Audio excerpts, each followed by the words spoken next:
pozostatok našeho prvého experimentu z Agroindustrie Leao, ktorý prebehol niekoľko rokov dozadu a výsledok z neho bol niekoľko bodov. Prvý, pneumatiky sú veľmi dobré. Druhý, politika je, jak sa to povie slušne, zvláštna. My sme investovali hodne do mena, my sme investovali hodne do zásob a niekoľkokrát nám zmenili brand name a nikto nechápal, prečo je to problém. Distribúcia ako taká trošku naštartovala, ale potom sme to celé stopli, pretože nebolo možné vám, normálnym ľuďom, vysvetľovať, prečo máme meniť značku každý týždeň a prečo na traktoroch nedokážeme doplniť gumu v tej istej značke, ako sme ju pôvodne nakúpili. A preto sa to vlastne celé zastavilo. A aj keď, musím zopakovať, jediná guma nemala problém, sú to veľké trailery, boli to veľké traktory. Z hľadiska kvality, čo opakujem pri veľa čínskych fabrikách, z hľadiska kvality produkt je výborný, ale pokiaľ to neviete urobiť obchodnícky, tak aby to pre vás bol benefit a biznis, tak je to úplne k ničomu. Teraz pracujeme na tom s novým tímom, aby sme sa pokúsili to obnoviť a ja vám vysvetlím prečo.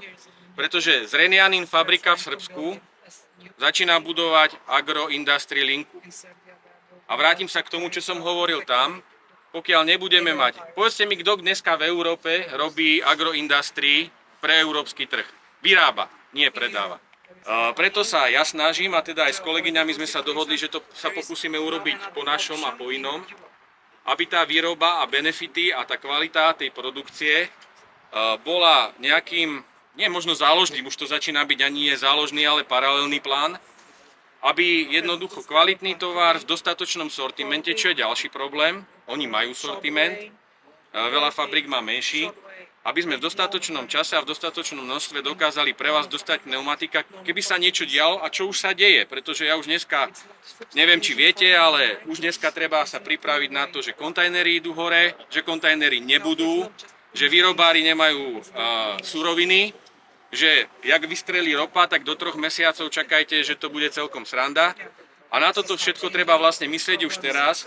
A toto bude plán najskôr na túto jeseň, ale hlavne pre budúci rok, práve preto, že sa dejú veci, ktoré sa dejú. Výroba by mala naštartovať niekedy v horizonte 1-2 rokov z Zrenjanine. Pri Agroindustrii plášťoch potrebujete 3-4 roky na stabilizovanie predaja a trhu. Takže preto už o tom hovorím už teraz, začnete to vidieť viacej v našej ponuke, aj otéry, aj agráče, veľké trailery a takéto veci, pretože či Indovia, či všetci tie azijské fabriky, ten trh síce zobrali, ale keď sa niečo stane, tak nie je alternatíva.